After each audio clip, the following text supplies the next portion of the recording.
Ted Bundy, even in death, stirred hatred. It sounds more like vengeance to me than justice. All he said is, "I'd like you to give my love to my family and friends." That was Ted Bundy's last statement. His eyes looked like he was almost a child, and his mother caught him doing something wrong. There's nothing in his background that can tell us what triggered all of this. In fact, up until Saturday, I didn't believe any of it. Louise Bundy was thousands of miles away from her son when he was executed this morning. She says it would have been too painful. It's a 3-ring circus, if not a 10-ring circus. And we didn't feel the agony we would go through by going down there would compensate for a few minutes of talking to Ted through glass. And he also felt that way too.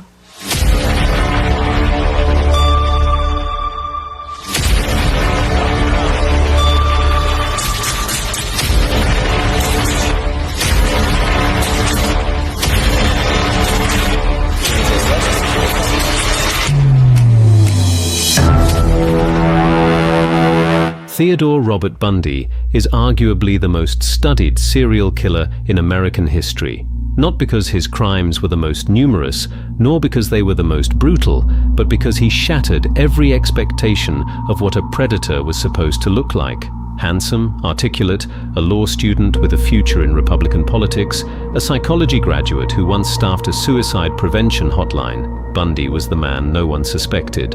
And that precisely was his weapon. Between 1974 and 1978, Bundy murdered at least 30 young women across 7 states, though the true number remains unknown and is almost certainly higher. He did not skulk in the shadows.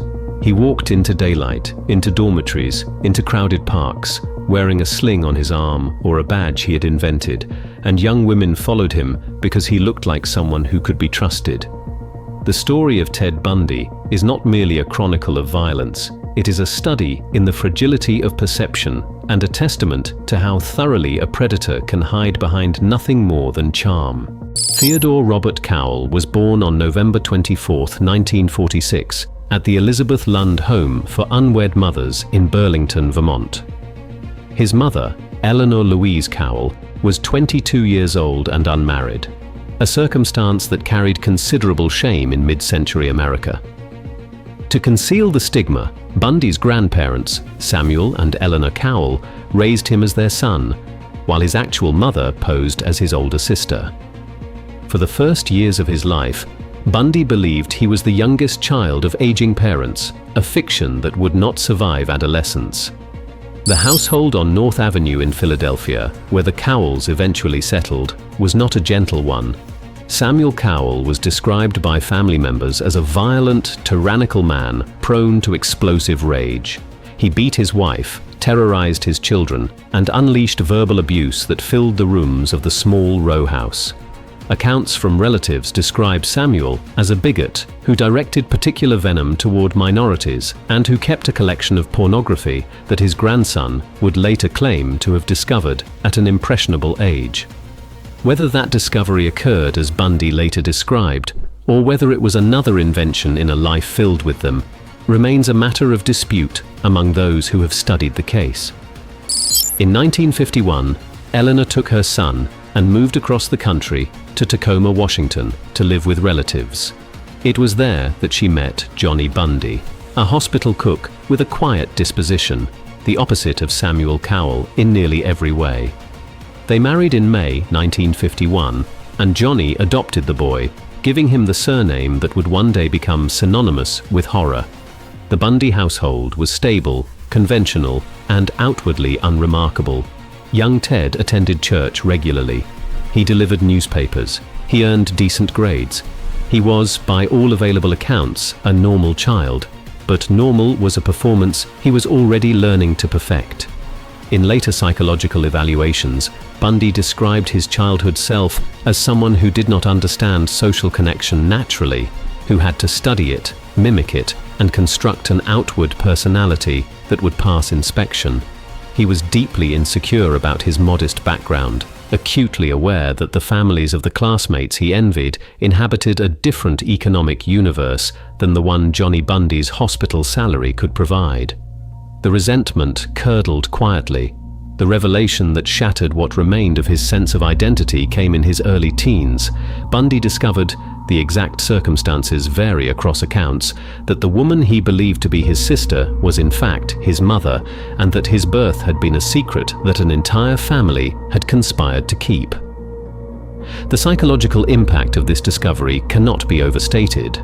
For a young man already struggling with feelings of inadequacy and alienation, the confirmation that his very origin was a lie reinforced a growing conviction that the world was fundamentally deceptive, that appearances could never be trusted, and that the only person whose interests truly mattered was himself.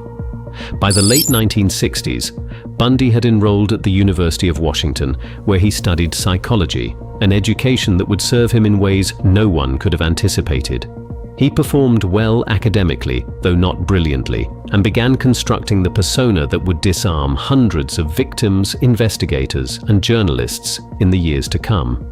He volunteered for the Republican Party. He worked the phones at Seattle's crisis clinic, sitting beside a young writer named Anne Rule, a woman who would later chronicle his crimes in the definitive book The Stranger Beside Me, written while she processed the impossible truth that the charming colleague she had shared shifts with was a serial murderer. The exact moment Ted Bundy took his first life remains unknown, a void in the timeline that he exploited until his final hours, using the possibility of additional victims as currency to delay his execution. What is known is that by early 1974, something had awakened in him that could not be controlled. On January 4, 1974, Bundy entered the basement apartment of Karen Sparks, an 18-year-old University of Washington student and dancer, and bludgeoned her with a metal rod as she slept. Sparks survived, though the attack left her with permanent brain damage and no memory of her assailant. The violence was frenzied, intimate, and entirely unlike anything the Seattle Police Department had encountered. But it was only the beginning. Less than a month later, on the night of January 31st, Linda Ann Healy vanished from her basement bedroom near the university campus. Healy was a 21-year-old psychology student, intelligent, responsible, the type of young woman whose absence was immediately noticed. When her parents called the next morning and received no answer, they contacted the house. What her roommates found was deeply unsettling. Healy's bed had been made with unusual care, the sheets pulled tight and smooth, but the pillowcase was missing, and on the pillow itself, barely visible, was a small stain of blood. By the time those discoveries were made, the pattern was unmistakable. July 14, 1974, marked the day Bundy's method reached its most brazen expression. At Lake Sammamish State Park, a popular recreation area east of Seattle, a young man with his arm in a sling approached women and asked for help loading a sailboat onto his tan Volkswagen Beetle. He was handsome, he was polite, he introduced himself as Ted. In the span of 3 hours, 2 women, Janice Ott, 23, and Denise Naslund, 19, accepted his request and walked away with him. Neither was seen alive again. Witnesses later provided descriptions that matched with chilling precision: the sling, the Volkswagen, the name Ted. In August 1974, Bundy relocated to Salt Lake City to attend the University of Utah Law School. The move was ostensibly academic, but it coincided with a shift in his hunting pattern, one that suggests mounting compulsion rather than careful strategy. On November 8, 1974, Bundy approached Carol DeRonch at a shopping mall in Murray, Utah, identifying himself as a police officer and informing her that her car had been burglarized. He was calm, authoritative. She followed him to his Volkswagen, where he attempted to handcuff her.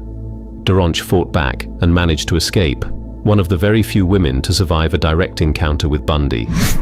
That same evening, 17-year-old Deborah Kent disappeared after leaving a high school play to pick up her younger brother. In the parking lot, investigators later found a small handcuff key, the key that fit the cuffs Bundy had used on DeRonch. The evidence was mounting, but Bundy remained free, continuing to move through states and jurisdictions, exploiting the fragmentation of law enforcement communication that made serial murder far easier in the 1970s than it would be decades later. The arrest, when it finally came, was almost accidental. On August 16, 1975, a Utah Highway Patrol sergeant named Bob Haywood stopped a tan Volkswagen Beetle that had been lingering suspiciously outside a home in Granger. In the car, Haywood found a ski mask, a crowbar, an ice pick, and handcuffs, the toolkit of a predator. Bundy was charged with evading police, but the items in his car, combined with DeRonch's identification, soon led to far more serious charges. By March 1976, he had been convicted of aggravated kidnapping and sentenced to 1 to 15 years in prison. But prison could not contain him. On June 7, 1977, while representing himself in court for the murder of Karen Campbell in Colorado, Bundy was granted access to the law library at the Pitkin County Courthouse in Aspen. Left momentarily unshackled and unguarded, he leapt from a second-floor window and disappeared into the mountains. He was captured 6 days later, exhausted and emaciated, after stealing a car. 6 months later, on December 30th, 1977, Bundy escaped again, this time from the Garfield County Jail in Glenwood Springs, Colorado. January 15th, 1978. Shortly after 3 a.m., Theodore Bundy entered the Chi Omega sorority house on the campus of Florida State University. He moved through the darkened building with a methodical purpose that investigators would later reconstruct in horrifying detail.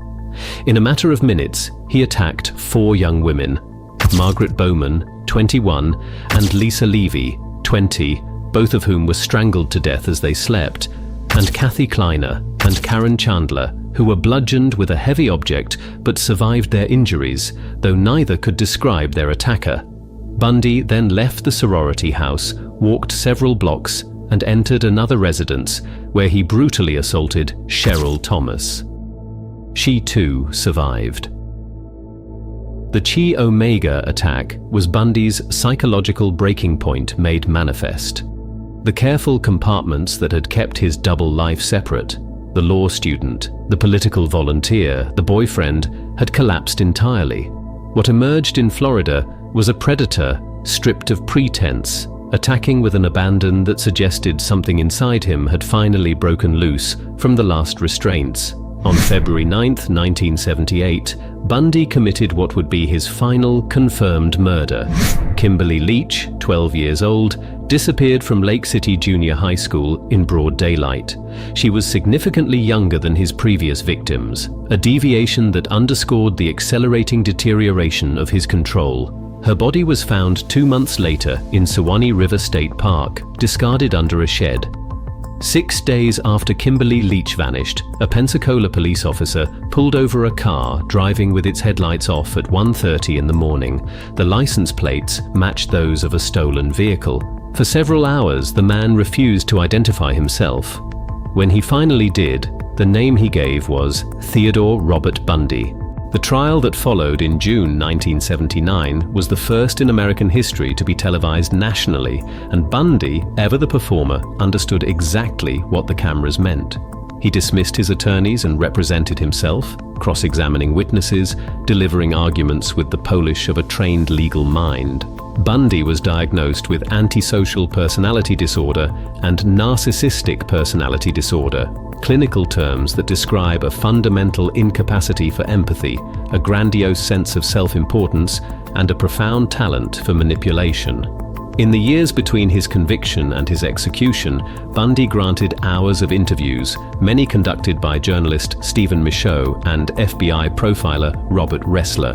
In his last days, Bundy confessed to more than 30 murders across 7 states. The manipulation did not end until the moment, on January 24, 1989, Theodore Robert Bundy was executed in the electric chair at Florida State Prison. Outside the prison walls, crowds gathered, not in mourning, but in celebration. People held signs.